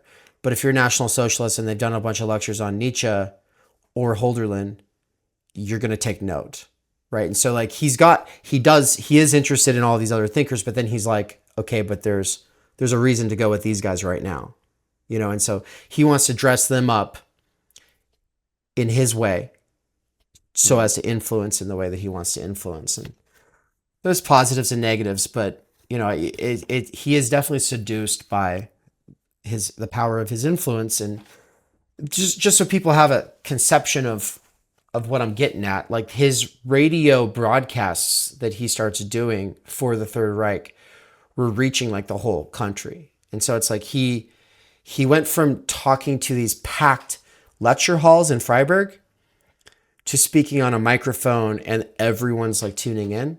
And he's telling students and workers and soldiers what their roles are to be for the rising tides. Like we're going in this new direction. This is what you need to do. You need to like lean in, guys. Like we need to make this happen. He's out here trying to give people a somewhat philosophical basis for doing that. Richard Wurlin in his Heidegger and Ruins uses all of that period and all of that, the receipts from it really to try to do, basically cancel Heidegger. And that's not the point at all. It's instead to understand, just to understand his moment. And it's obviously relatable. It's totally understandable. If you were in Germany at the time after World War I, and Soviets have been actively invading and raping women in mass, right? The way Japanese did to Chinese, that's what Soviets were doing to Germans. And then burning churches and priests. Yeah. You'd be like, well, should I just be doing philosophy right now? Or should I, try to influence this rising movement? Am I incorrect in remembering that most Germans didn't understand the extent to which the Holocaust was taking place at the time? Yeah, yeah. It wasn't until um, way later. I mean, really, I'm talking about the 1930s anyway. So, the Hmm. Holocaust doesn't even start until the 1940s, right?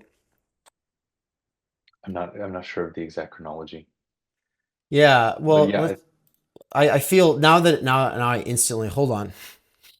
So obviously, the Holocaust starts with the suppression of the Jews, with the rise of Hitler into power in 1933. But we quilt that different today than it was at the time where it was about deportation. So it's kind of like right now with ICE. Everyone keeps comparing ICE, or a lot of people keep comparing ICE to Nazis, but it's like, well, the difference is that we don't live in a world right now where we can say yes, and they were all gassed. Like the people who were rounded up by ICE were then gassed. People go, oh, it's internment camps, it's Nazis. And it's like, no, internment camps aren't what made Nazis Nazis. What made Nazis Nazis was gassing people who had been in mhm, internment camps, taking people from internment camps and shuttling them to death camps or converting those intern camps to death camps. Like that's a completely different level. And so it's kind of crazy when people make that comparison. It is, I mean, people could say it's a slippery slope though. That's itself a big argument. But anyway, with all that said, uh, I suppression of think the point Jews here. was Oh, sorry, go ahead. the suppression of Jews was not a new phenomenon. It was not a special phenomenon. What was special was the supremacy or centrality or intensity of vitriol that Hitler brought to it. But even then, Mhm. it is there at the beginning for him, but it becomes increasingly pronounced, and the idea of the final solution is not rolled out until a decade later. Hmm. Yeah, I think that Heidegger's history does speak to its this cautionary tale for intellectuals of like when you align yourself with power, you don't really know what you're signing up for. Like the truth is that you're not in charge. Like I really think intellectuals have this more have a grandiose view of themselves that it's that their ideas are going to really change the world, lead the way, that the people in power are actually being changed by them or that type of thing. And I just don't think that's true.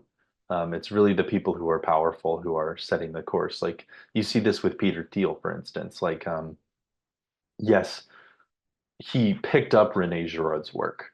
And so did Rene Girard have an influence on Peter? Absolutely.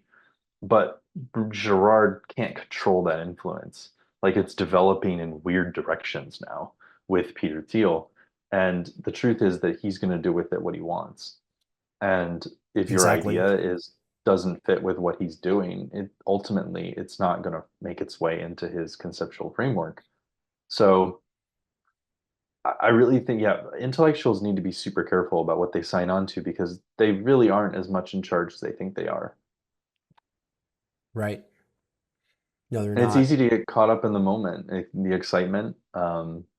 There's also, you know, legitimate threat, like you pointed out. Like you can experience a real threat, a pressing crisis that presses you into the service of something that you don't fully understand, and that, with hindsight, you may not have supported. Yeah, like right now, Nick Land is clearly trying to influence Trump and Musk. Now he doesn't, he said that he's shouting into the void and he doesn't expect it to actually Mhm. influence anyone, but he's also libidinally, actively very invested. So he's Mhm. following the news. He's spending a lot of time expressing takes, and it's because he does see mass immigration as a huge, or mass migration as a huge problem for the development of intelligence. Right? He cares about the development of intelligence, and he sees the unworlding effects or the destructive effects of mass migration as a serious issue. So he is, in a sort of sense, spending a lot of time in his thought, reacting to that. I am also constantly being seduced by the spectacle as well. The things that I see liberals and leftists do that make me not want to identify with anything that they do. It's like that stuff it's little pieces here and there that I'm being fed by a media diet that is fed to anybody who's sick and tired of therapism, safetyism, the general radicalization of harm reduction through HR departments. Like if that kind of stuff bothers you at all, then the algorithm will figure out that kind of stuff bothers you, and then it will feed you that. And so it's like seeing that stuff, it does make me want to do something about it or react. And one of the big things that I've had to do in the last 5 years is really try to prioritize other things that I care about and emphasize those things a lot instead of just responding to the culture war moment and the things I don't like about it, which I still do. And that does color everything at Theory Underground, and I'm aware of that. But I just try to balance it by also doing other things, like this, Mm-hmm. Yeah, I think you have to become your own singularity. And I think that's the only way to kind of differentiate, is just to have integrity where you go all in on your values. You work on it, on work, you try to work them out concretely, you emphasize them. I think it's okay to critique, like sometimes, but if you're coming from a place of working through your own values in public and practicing them, because I think that gives you credentials to be able to critique, is when you are living your own values, and or at least striving to. Um, yeah. Yeah, and right now, um, I've had a nice basic sense, but like the big focus with the upcoming retreat in September will be to open up a sort of space within which I will be able to express with people I have been in dialogue for a while, those tendencies, those goals, aims, directions for future research that I feel called to, but also in a sort of sense, kind of workshopping it in a sort of beta mode. And that's also what this video essay I'm about to go work on is doing. But really quick thing, because you're highlighting the danger for the thinker. And I said it's true for Marx, it's true for Heidegger, it's true for Rothbard, it's true for Marcuse. And we could probably say it's true for Bourdieu as well. Okay. Because I know he does get kind of sucked into a sort of globalist HR thing. And it's not his goal. That's not what he thinks he's doing. Except that the difference between Bourdieu and these other guys is like, he doesn't like sit there and pen out the manifesto that is meant to co-opt the movement. The the manifesto of the Communist Party and the Libertarian Manifesto, Marx and Rothbard, are expressly that move of saying, I fucking hate this, and that are part of this movement that has so much potential. So hold on, let me write its manifesto. Heidegger doesn't do that. He doesn't write the manifesto. He just does these radio addresses and these speeches as the rector of Freiburg University. So it's like, but that's how to track them.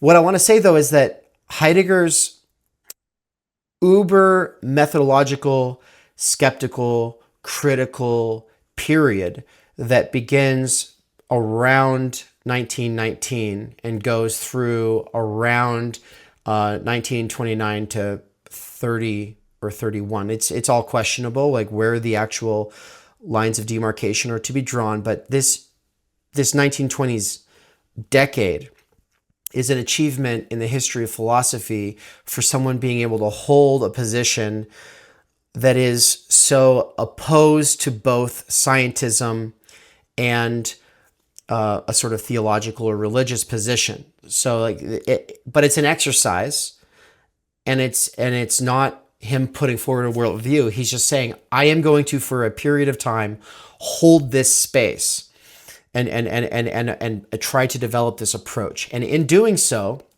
it's amazing what he's able to produce. But I say this at the end of my Being in Time lectures. In the last lecture, I say, it takes a tremendous amount of fortitude and resilience to maintain that critical posture, and that eventually you will fold. You should set yourself up to fold, because it's like it's almost like it's not a question of if you're going to sell out, it's a question of how to sell out, right? And if you're not somehow, as you lay the ground for your uber critical period or whatever, also setting yourself up somehow, you will fold. And the way he folds is by being swept up by his moment. And I know that this is all highly contentious for some Heideggerians, but I think the general principle applies to my own life. To me, the kind of super agnostic, almost derisively critical period it's not sustainable. And that doesn't mean I'm just going to say, oh yeah, well then I'm done with that. I'm just going to go do something else now. And it's like, no, how to sublate that into something.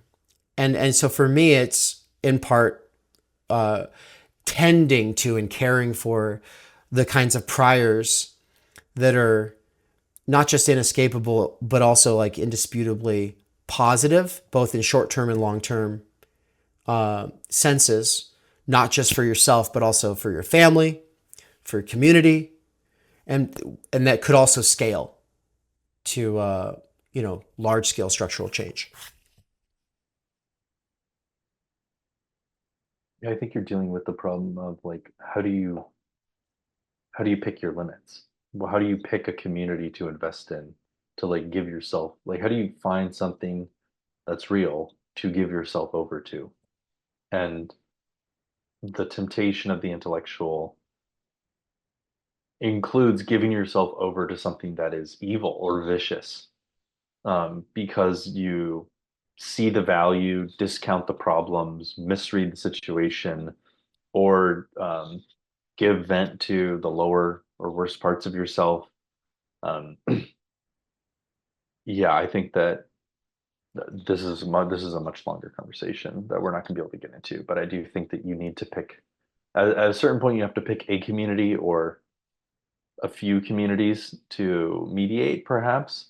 But you have to bind yourself in love to some sort of relation that's going to limit you, where you have to Right. engage, where you accept the faults. Because there's no situation where you're in, because like the reason that you sort of quote unquote have to fold is because human beings are not just pure individuals. You have to be formed and grow in a community, which means that you have to accept an existing community, which means you have to accept uh, people who are a whole range of mess. And so Right. in order to really grow as a person and to be a person, you can only do so through accepting a community that has some particular constellation of faults. And you have to figure out, can I love and accept this community with its faults? Or are these faults things that I cannot accept? And I think that there's some level of ambiguity there, because for some person, it may just be, I don't accept these faults because they don't align with maybe my personality. I think that's sort of like a, go in peace sort of relationship where it's like, hey, it's not for me, but I don't condemn it. But there are maybe some cases where those faults are worthy of condemnation and you may need to separate yourself. So I think that's like both a question of wisdom and personal constitution and values. Um, so that's also where it gets hard. I think that's a Oh, perfect point to oh, go close ahead. off on. Yeah, that's a perfect point to close off on, man. Thank you. This was a great first run through with you, and looking forward to the next chapter. Subscribers get access to all past courses at Theory Underground, as well as ongoing courses taught by David McKerracher, Benjamin Studebaker, and Nina Power. Subscribers also get access to monthly research seminars, and the higher tiers of involvement unlock discussions and one-on-one small group tutelage. So if you're like me and you're never a huge bookish kind of person, but somewhere along the way you got really into listening to educational materials, if you got really into listening to podcasts and then books at work, if you love going deep into ideas, but you're just not a traditional bookish kind of person, well, this is where the alliance between people like us and people who are more bookish and specialized are able to meet to work through these things and do so in defense of the human, in defense of our dignity, in defense of our common humanity and our intellectual integrity. This is not a place where we're going to kick you out because you're pro-life or pro-choice, or where you are an atheist or a agnostic or a Christian. But it is a place where you're expected to love one another regardless of such things, and to show up for people in your actual IRL real life communities regardless of such things. And if that is exciting for you, and if you're excited to learn about what this approach, this method, this school of thought has to offer, then I'm excited to meet you. Subscribe today.